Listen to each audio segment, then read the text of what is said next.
Kettles personality factor and Eysenck's trait theory. इस video में हम ये दो थ्योरीज करेंगे। तो ये हमारे क्लास 12 साइकोलॉजी एनसीईआरटी चैप्टर 2 है, ठीक है, self and personality. Raymond Cattell ने ये थ्योरी दी and empirical trait theory. So इसमें की कंसेप्ट्स क्या था कि उन्होंने फैक्टर एनालिसिस का यूज़ किया। फैक्टर एनालिसिस क्या होता है कि हमारे पास बहुत सारे एडजेक्टिव्स या वर्ड्स होते हैं, उनको हम क्या करते हैं, छांट छांट के बिल्कुल लास्ट में पहुंच जाते हैं। कि जैसे हम एग्जाम में लिखते हैं ना कि जो मन में आए वो लिख दे, बट उसका मीनिंग क्या निकलता है, वही सेम निकलता है। तो वो छांट के बिल्कुल सही मीनिंग निकालना क्या होता है, हमारा फैक्टर एनालिसिस होता है। तो उन्होंने 16 सोर्स ट्रेट या प्राइमरी ट्रेट्स आइडेंटिफाई किए। सोर्स ट्रेट क्या होते हैं, हमारे बेसिक बिल्डिंग ब्लॉक, और सरफेस ट्रेट क्या होते हैं कि वो हमारी सोर्स ट्रेट्स की इंटरेक्शन के कारण ही बनते हैं, ठीक है। तो उन्होंने दो तरह के ट्रेट्स बताए, source trait and surface trait, और उन्होंने एक टूल बनाया to assess personality, that is 16 personality factor questionnaire.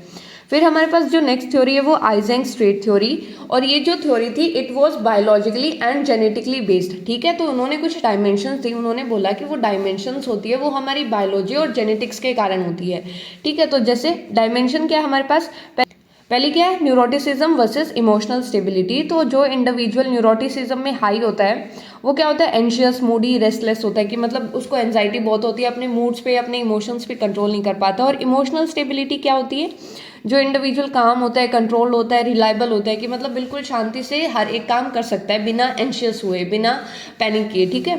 फिर आता है एक्सट्रोवर्जन एंड इंट्रोवर्जन। एक्सट्रोवर्जन में क्या होता है कि जो इंडिविजुअल एक्टिव, सोशलेबल और इम्पल्सिव होते हैं, यानी कि दूसरों के साथ घुल मिल के, friendly, sociable, outgoing, adventure loving, ठीक है।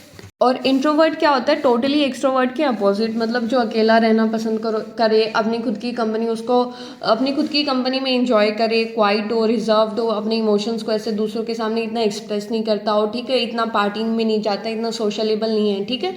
तो वो होता है हमारा इंट्रोवर्ट। फिर हमारी जो थर्ड डायमेंशन है वो है साइकोटिसिज्म वर्सेस सोशलेबिलिटी। तो इसको बाद में ऐड किया था, स्टार्टिंग में हमारे पास ये दो ही थी, ठीक है।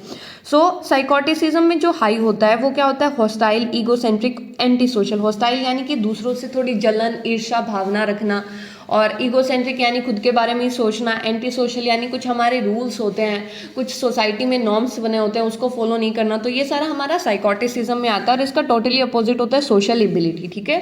तो इन्होंने भी एक टूल बनाया जो है आइजेंक पर्सनैलिटी क्वेश्चनियर, ठीक है। तो ये हमारे Cattell's personality factor and Eysenck's trait theory.